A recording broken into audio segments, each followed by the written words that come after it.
As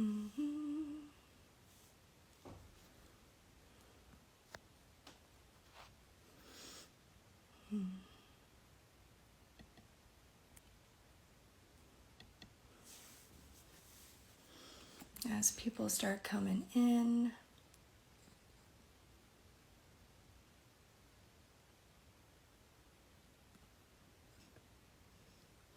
and if anybody ends up having a question,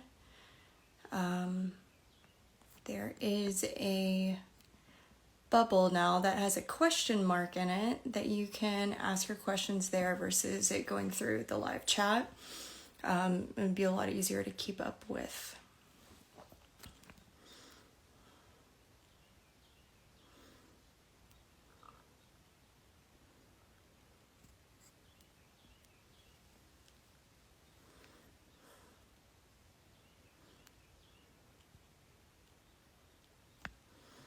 Okay, and I had a question from my DM.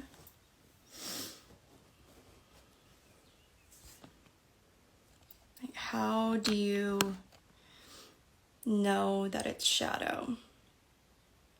Well, how I say it's the best way to know if it's shadow, the easiest way is when you're very triggered and very upset. That's the best way to know, especially if afterwards you feel just really overwhelmed, but also like you overreacted maybe for the situation. You might feel some shame and guilt after, and it might take you to this place of scarcity where you feel like you're going to lose the relationship. You might feel a little bit out of control. All of these, symptoms are pretty dysregulating and upsetting, but that's how we know that it's shadow, right? Yeah.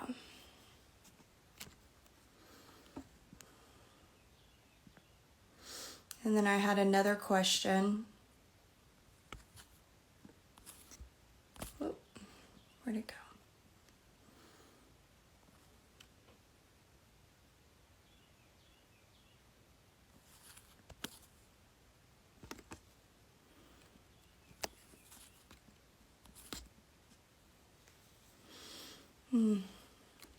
I can't find that question.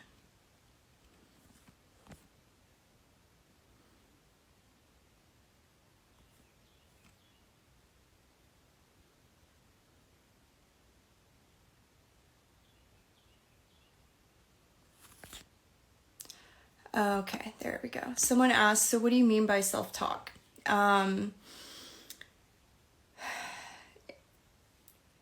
You know how people made us feel crazy when we were younger if we talked to ourselves, or we made fun of the crazy girl that talked to herself? Well, that's actually normal behavior. Normal, right? And it's honestly happening in the background outside of your consciousness constantly, whether you know it or not, right? And it's a matter of becoming aware of this self-talk based off of your physical reactions in your body and how you're feeling. If you're not feeling very good, well, then the first place you need to look is your thoughts. Your thoughts are going to tell you exactly why you're feeling this way, right? Because our feelings and emotions are created from our thoughts, and our thoughts are our self-talk too. And with shadow work, we uncover what those shadow parts of you are needing, right? Emotional needs, not like physical needs. Sometimes it's physical, but it's usually just emotional needs, our most basic needs of nurturance and love. And so with shadow work, you gain these skills and build your skills of mastering self-talk, right? That's what it's about. And of course, how can one be a master at anything, right? We're always learning, and there's always more information and more to know, right? But when it comes to ourself, we've been in this life with ourselves the whole time. We know what we truly need, but oftentimes we overlook it or avoid it, right? And so with the skill of self-talk, you will honor and respect and protect what you need, right? And not shame yourself for what you need, right? Oftentimes this is part of society's programming and conditioning and culture that they set up for us, where they have taught us to value and praise those that ignore their own needs to help other people or help a common cause. And although helping a common cause and helping people is absolutely needed and wonderful, and that's why the praise is there, but for the idea that the saying of like, she drops everything, like no matter what, she's there for everybody. She's always there. She's at all of these things. And it's like, well, what is she doing with her own time? Like, is she taking care of herself? She looks run down, right? And so, yeah, seeing how that can play an effect. Hello, welcome. Do you have any questions about shadow work today? I was just answering some questions that people had DM'd me earlier.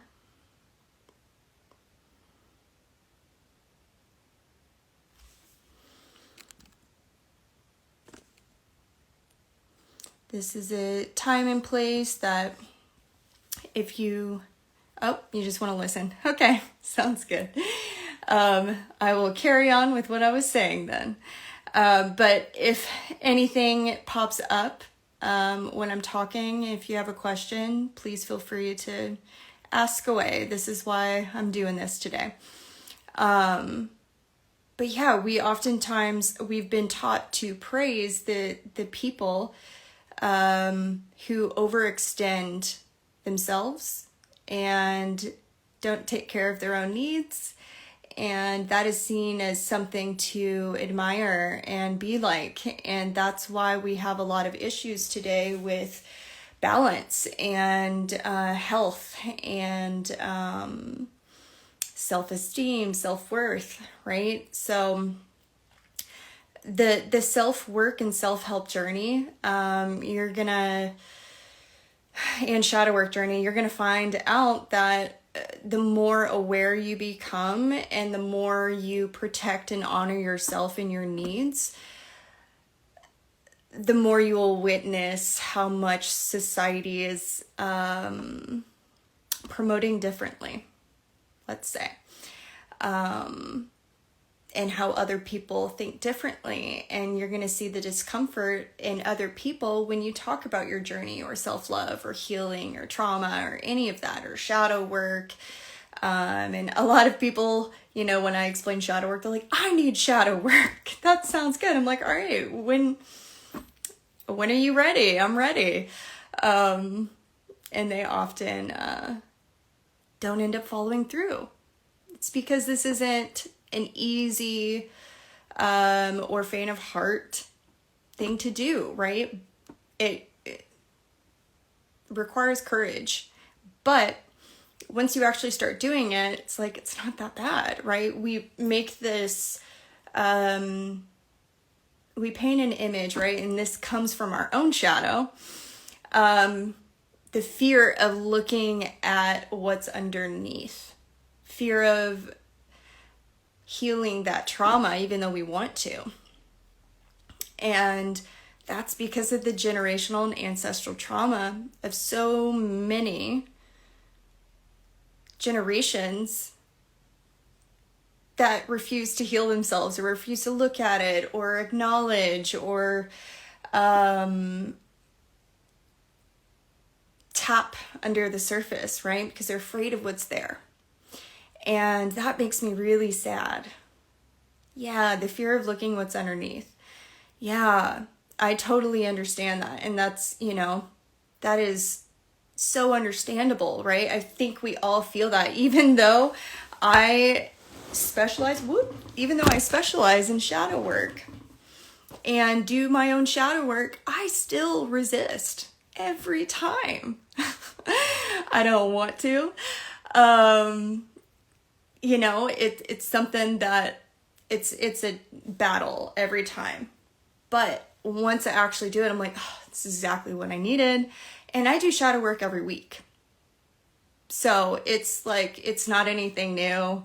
I know what to expect, but still that generational or ancestral trauma comes up in me, and it's just like, oh, it feels like the most terrifying thing ever. But I think it's so interesting that we have been led to believe that. So what does that look like for me? Could you be more specific? Talking about a lot of things here, so I just want to make sure I understand your question. The shadow work, what does that look like for me? Well, it looks a little bit different. It's okay. It looks a little bit different for me than it does for other people, depending on who I work with, because nobody does shadow work the way that I do shadow work, and with my approach and my guided meditation that I created. So what people are going to experience with me is different. I can't give a guided meditation to myself. That is specific and unique to me, but I have done enough shadow work to where if I do automatic writing or ask my shadow a question just in real time, I get a response. But that's been time that it has come up, but I feel my shadows come up daily. Okay. This is just something that you'll be aware of, like, oh, that's a shadow. Oh, that's a shadow. And I jot it down. I write it down. Okay, I had a shadow about this. If I don't have time to visit it and, start to work on it right then, I just write a note, like, to return back to that. Something that I noticed, having a shadow work journal, I literally have it right over there, to always have handy. And then I usually dedicate a couple hours, depending on, what level I'm experiencing and how much work I feel like I need to do, where I'll just journal. I will automatic write. And do you know what automatic writing is?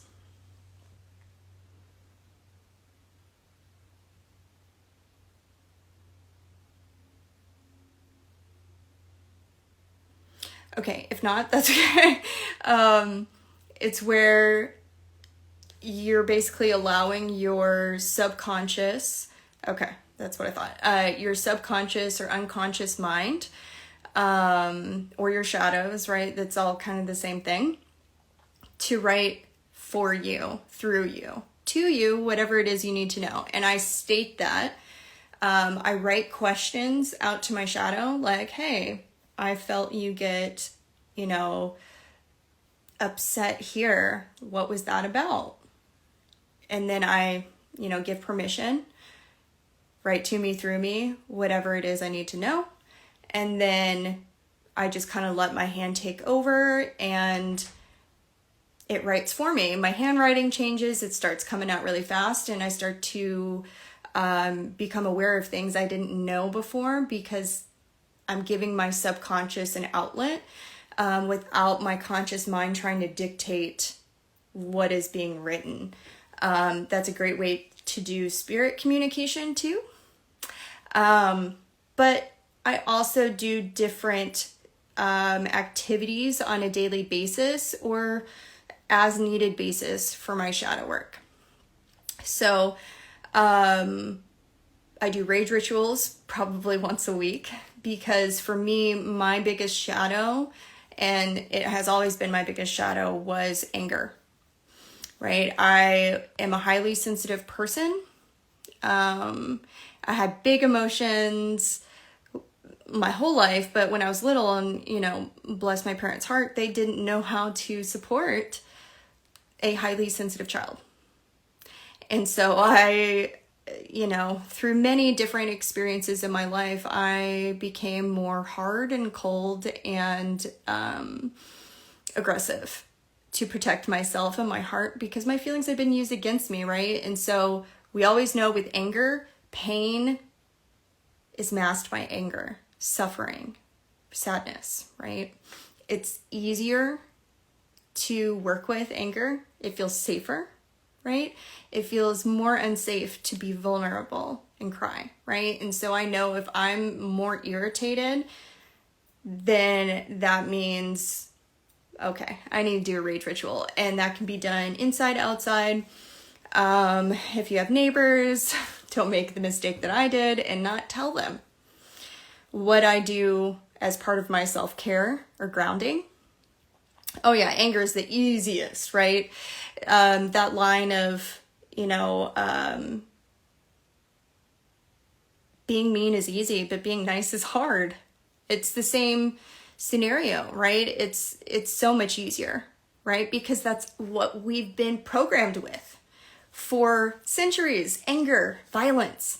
That's what we go towards. We don't go towards that other sappy stuff, right?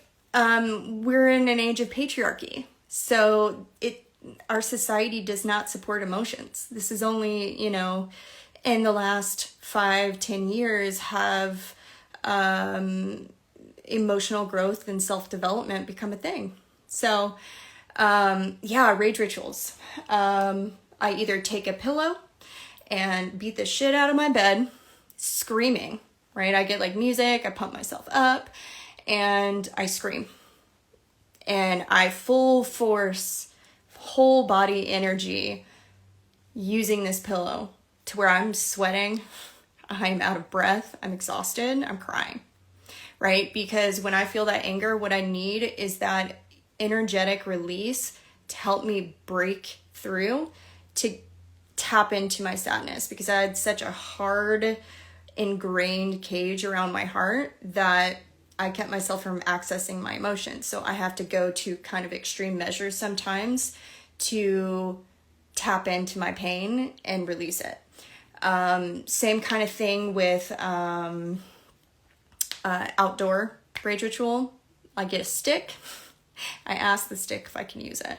And a tree. If I need a tree, I will ask permission and be very grateful.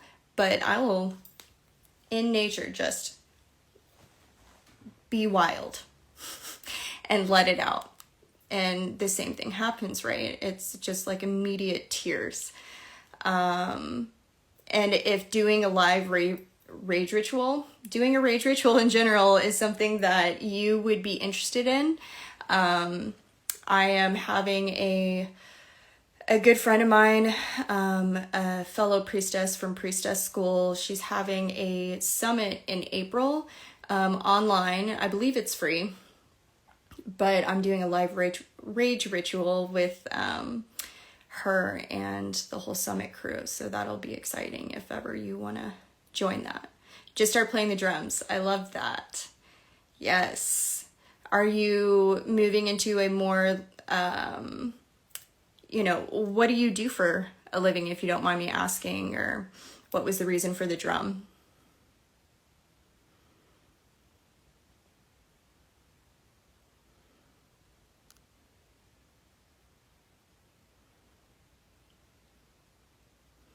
Because drums are extremely helpful in grounding us.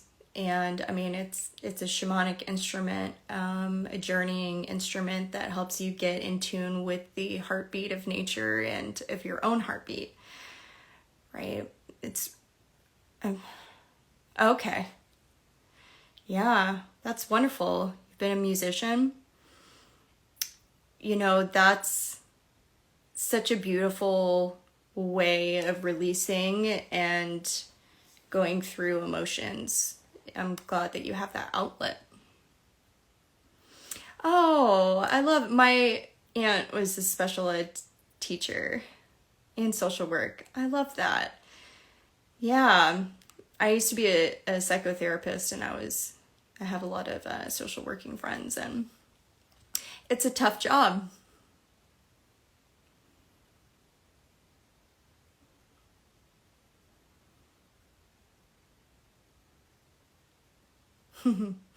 Yeah. And, I think that, we see this a lot because I had some experience with special ed also. Oh, I appreciate you. Thanks for coming. Oh, that makes me happy. I'm happy that I could help you, and I hope you have a wonderful rest of your day.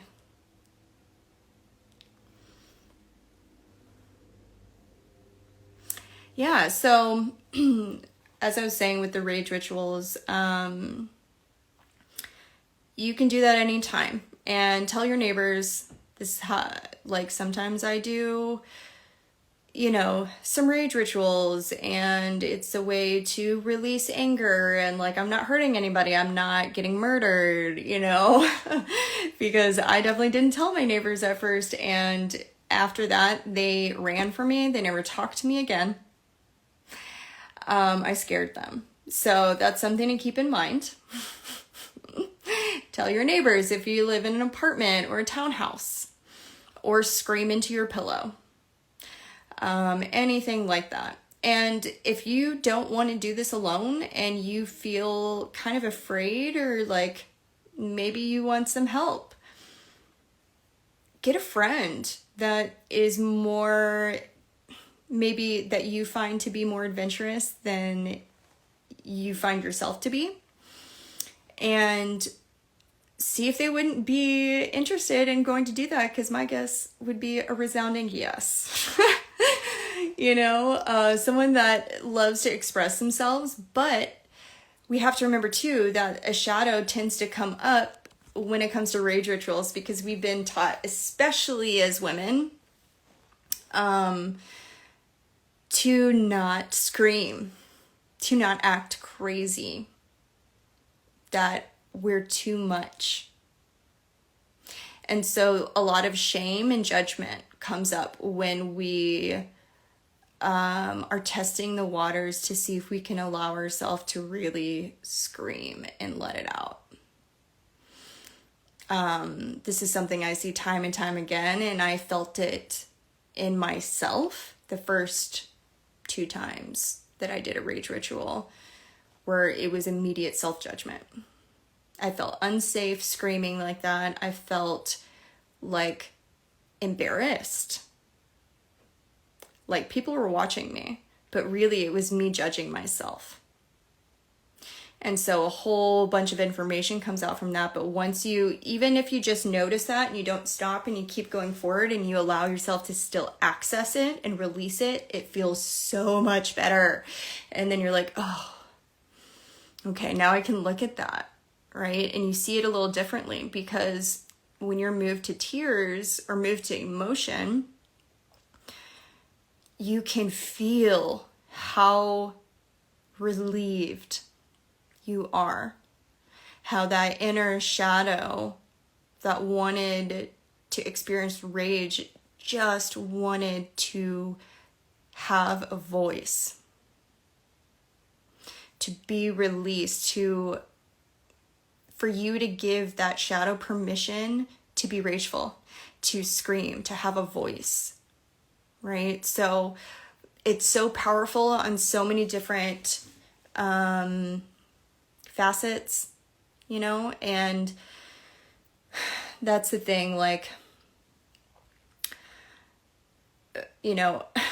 just yesterday, I think it was yesterday or the day before, I was working on my shadow workbook, right? I'm like typing away, and I bring up one of my therapy sessions that I had with my old therapist, and in that session, we did a little shadow work, and I uncovered, a vision of a past life. And so I was doing a little bit of research, because I didn't know that certain executions or punishments had happened in this way, by drowning. And so I started Googling it, right? And I found all this fucked up shit, y'all. Like, they had methods of, it's called ducking, where it is like a wooden chair with iron straps that usually a scold, which was a term for a woman, was strapped in and dunked in the water. And oftentimes that ended up leading to their death, or they got sat there for a while. But there's also called swimming the witches, where they would tie them up, throw them in the water. If they floated, they were a witch and they're guilty. If they drowned, they're innocent, but doesn't matter because they're dead. And this went on from like the 900, like 57 AD, all the way to through the 19th century. I think the last ducking chair was taken down in like 1896 or 1960 something. Like, those numbers are very different, but either way, that's too recent, right? It's not okay. And within that, there was also one that was called like cucking, where they would just have someone sit on a seat